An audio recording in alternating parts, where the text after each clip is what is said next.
Murder mystery, where every clue counts and every twist surprises. Welcome back, mystery lovers. Today, we're diving into the Strangler's Sonnet, a twisted tale where poetry and murder collide. A killer is on the loose, leaving behind chilling sonnets at every crime scene. Can a literature professor and a hard-boiled detective crack the code before it's too late? Let's find out. Chapter 1, A Deadly Rhyme.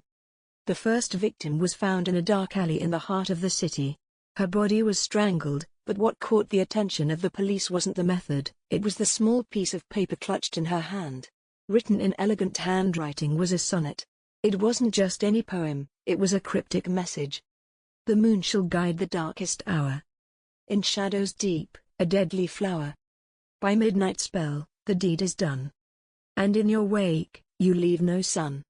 Detective Sam Rourke, a hardened veteran of the force, was immediately called in. He was skeptical about the significance of the poem. He'd seen his fair share of murders, but this was something new. A serial killer was on the loose, and Rourke knew it wouldn't be long before more victims would fall. However, he wasn't the only one interested in the sonnet.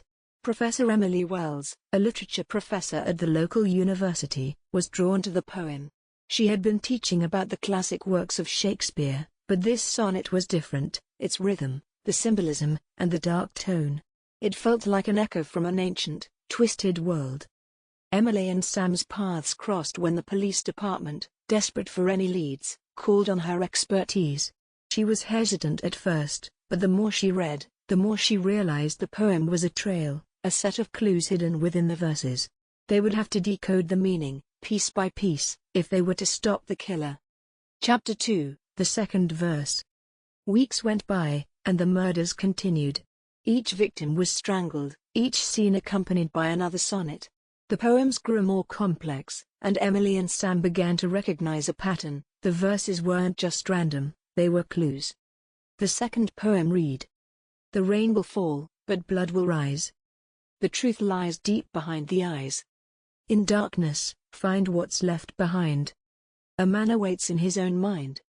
Emily began analyzing the language, searching for connections to other poems, perhaps classic literature references. She was convinced the killer was a lover of poetry, someone who reveled in the art of crafting perfect rhyme. But the more they studied, the more they realized the poems weren't just about death, they were about the victims themselves. Sam's gut told him they were on the right track, but he needed something concrete. He started interviewing anyone connected to the victims. But the breakthrough came when Emily recognized a reference to Edgar Allan Poe in the third sonnet. The next clue hinted at a place, a location, the old library. Chapter 3, The Library of Secrets. Emily and Sam ventured to the library, an ancient, Gothic building at the edge of town. The heavy wooden doors creaked as they pushed them open.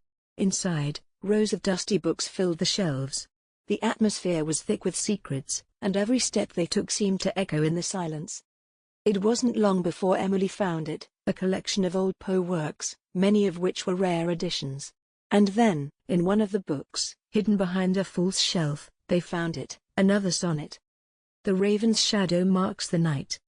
A final curse, a cursed flight. The fool who dares to challenge fate shall find himself within the gate. Emily's heart raced as she began to decode the final lines. The gate, was it a literal place, or was it symbolic? The word raven tied everything back to Poe's famous poem, The Raven. This killer wasn't just influenced by poetry, he was obsessed with it. Sam, never one for books, started looking around. His eyes narrowed as he noticed something odd, an old map of the town pinned to the library's wall. It was an ancient map, over 100 years old. Beneath the words "the fool who dares to challenge fate," he saw a red X marking a spot, a place known as Blackwood Manor, a mansion abandoned for years. Chapter 4, the final chapter. The time had come. Sam and Emily made their way to Blackwood Manor, their nerves on edge.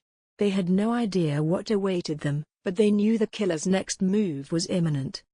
As they entered the dilapidated mansion, the air was thick with mildew and dust.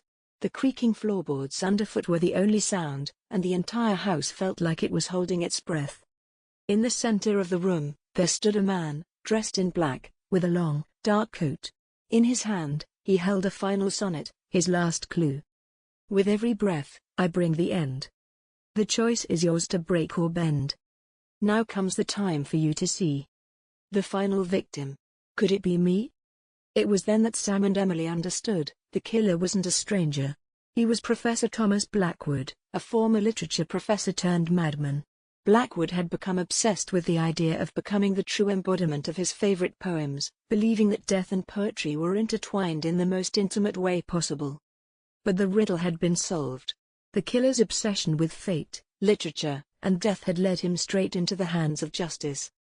Chapter 5, The End of the Sonnet. With Blackwood arrested, the case was closed. But Emily and Sam were left with more questions than answers. What drove a man to such madness? Was it the poetry?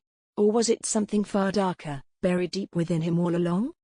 As Emily looked at the final sonnet in her hands, she whispered to herself, "Some poems are written to be read, while others are written to be lived." Thanks for watching, mystery lovers.